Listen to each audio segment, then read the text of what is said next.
நான் படுக்கையில் கிடக்கிறேன். என்னுடைய பிள்ளைகள், சகோதரர்கள், சகோதரிகள் அனைவரும் என்னருகில் கவலை தோய்ந்த முகத்துடன் அமர்ந்திருக்கின்றனர். என்னுடைய நெருங்கிய நண்பர்களும் என்னை சூழ்ந்து நின்று கொண்டு என் முகத்தையே பார்த்து கொண்டிருந்தார்கள். திடீரென்று எனது மூச்சு பெரிதாக இழுத்தது. பெரும் மூச்சாக இழுத்து இழுத்து விட்டேன். எனது நிலைமை மோசமாவதை கண்ட சிலர் யாசின் சூறாவை ஓத ஆரம்பித்தனர். மூச்சு இப்பொழுது கொஞ்சம் இலேசானது. எனது கண்களை திறக்கிறேன். ஏதோ ஒன்று எனது கண்கள் காண்கின்றன. ஆம், வந்துவிட்டார். மரணத்தின் வானவரான மலக்குல் மௌத் வந்துவிட்டார். நிரந்தர பயணத்தை நான் ஆரம்பிக்கப் போகிறேன். எனது வாய் திறந்தது. என் சகோதரன் சில துளிகள் தண்ணீரை எனது வாயில் ஊற்றுகிறான். அது அநேகமாக சம்சம் தண்ணீராக இருக்கும். மரண தருவாயில் எனது வாயில் ஊற்ற வேண்டும் என்பதற்காக நான் அதனை பாதுகாத்து வைத்திருந்தேன். அனைவரும் லா இலாஹ இல்லல்லாஹு முஹம்மது ரசூலுல்லாஹ் என்று மொழி ஆரம்பித்தனர். எனது பார்வை பறிபோய்விட்டது. எனது நாடி நரம்புகள் எல்லாம் அடங்கி போய்விட்டன. எனது உணர்வுகளும் மங்கி மறத்து போய்விட்டன. ஆனால் என்னால் இப்பொழுதும் கேட்க மட்டும் முடிகிறது. என் அன்புக்குரியவர்கள் அழும் சத்தம் கேட்கிறது. நான் இன்னும் இறக்கவில்லை. ஆனால் உயிரற்ற ஜடமாக ஆகிவிட்டேன். எனக்குள்ள நேரம் வந்தது. ஒரு நிமிடம் முந்தவும் இல்லை, பிந்தவும் இல்லை. காத்திருந்த மலக்குல் மௌத் அவரது கடமையை செய்ய ஆரம்பித்தார். விசுக்கென்று என் உயிரை பிடுங்கினார். என் உடல் சட்டென்று குலுங்கி அடங்கியது. அவ்வளவுதான், எல்லாம் முடிந்துவிட்டது. நான் இவ்வுலகை விட்டு பிரிந்து விட்டேன். என்னை வழி அனுப்பி வைப்பதற்குள்ள ஏற்பாடுகள் ஆரம்பமாகின. நான் மாடாய் உழைத்து சேர்த்த சொத்துக்கள், வங்கி தொகைகள், அனுபவித்த விலை உயர்ந்த கார்கள், வாழ்நாள் முழுவதும் நான் சேகரித்த எனது தொடர்புகள் அனைத்தும் இனி எனக்கு எந்த பயனையும் அளிக்கப் போவதில்லை. இனி எனது அடையாளம் என் கப்ரு மட்டும்தான். எனது பெயரும் மாற்றப்பட்டு விட்டது. என் பெற்றோர் பல நாட்கள் ஆலோசனை செய்து தேர்ந்தெடுத்த எனது பெயர், அவர்கள் வாயால் கூவி கூவி அழைத்து மகிழ்ந்த அந்த பெயர் மாற்றப்பட்டு விட்டது. இப்பொழுது எனது பெயர் ஜனாசா, அதாவது இறந்த உடல்.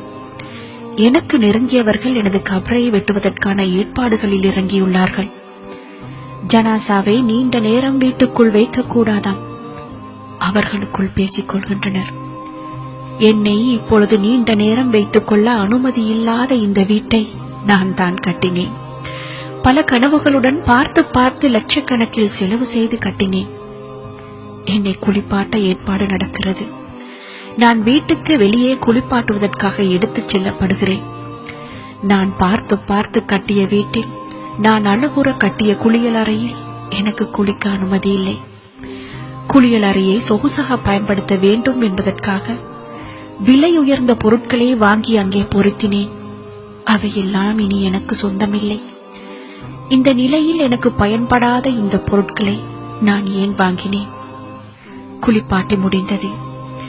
என்னை வெள்ளை துணியில் சுற்றினார்கள். விலை உயர்ந்த என் ஆடைகள் எல்லாம் எங்கே போய்விட்டன? என்னை சந்தூக்கில் வைத்தார்கள். எனது விலையுயர்ந்த ஏசி கார் ஒரு பக்கம் கம்பீரமாக நின்று கொண்டிருந்தது. அது இப்பொழுது எனக்கில்லை. எனக்கு கிடைத்திருப்பதெல்லாம் இந்த மரப்பெட்டிதான். இதற்குத்தானா நான் இவ்வளவு நாள் கஷ்டப்பட்டு பணம் சம்பாதித்தேன்? இப்பொழுது எந்த பயனும் தராத இந்த பணத்தை சம்பாதிப்பதற்குத்தான் நான் எத்தனை பொய்கள் சொன்னேன். எல்லாம் வீணாக போய்விட்டது. நான் என் வாழ்க்கையை தொலைத்து விட்டேன். எனது இறுதி பயணத்தை சுத்தமாக மறந்துவிட்டேன். ஆனால் அது உறுதியானது, மிக நெருங்கியது என்று எனக்கு தெரியும். இருந்தாலும் அதனை மறந்து உலக மாயையில் மூழ்கி போனேன். பாவங்களில் பழகி போனேன். ஆனால் இன்றோ எனது விளையாட்டு முடிந்துவிட்டது. இது எனக்கு மட்டுமல்ல, உங்கள் எல்லோருக்கும் தான். நீங்கள் எல்லோரும் இதே நிலையை ஒரு நாள் அடையத்தான் போகிறீர்கள். ஒரு நாள் உங்களுக்கு இந்த உலகம் ஒரு சிறிய கனவு போல் கலைந்துவிடும். எனக்கு நேர்ந்தது போல் உங்களுக்கும் நடக்கும். உங்கள் உயிர்களும் ஒரு நாள் பிடுங்கப்படும். அதனால் தயாராக இருந்து கொள்ளுங்கள். நன்மைகளை கட்டி வைத்துக் கொள்ளுங்கள். அது ஒன்றுதான் உங்களுக்கு உதவும். உங்கள் இறுதி பயணத்தை இன்பமயமாக மாற்றும். மறுமை வாழ்வை மகிழ்ச்சிகரமாக மாற்றும். மரணத்தை மறவாதீர்கள். அது நிச்சயம் வந்தே தீரும். அது உங்களை இதோ நெருங்கிவிட்டது. ஒவ்வொரு ஆத்மாவும் மரணத்தை சுகித்தே ஆக வேண்டும். அன்றியும் இறுதி தீர்ப்பு நாளில்தான் உங்கள் செய்கைகளுக்குரிய பிரதிபலன்கள் முழுமையாக கொடுக்கப்படும். எனவே எவர் நரக நெருப்பிலிருந்து பாதுகாக்கப்பட்டு சுவர்க்கத்தில் பிரவேசிக்குமாறு செய்யப்படுகிறாரோ அவர் நிச்சயமாக வெற்றியடைந்து விட்டார். இவ்வுலக வாழ்க்கை மயக்கத்தை அளிக்கவல்ல அற்ப இன்ப பொருளே அன்றி வேறில்லை. அல் குர்ஆன்.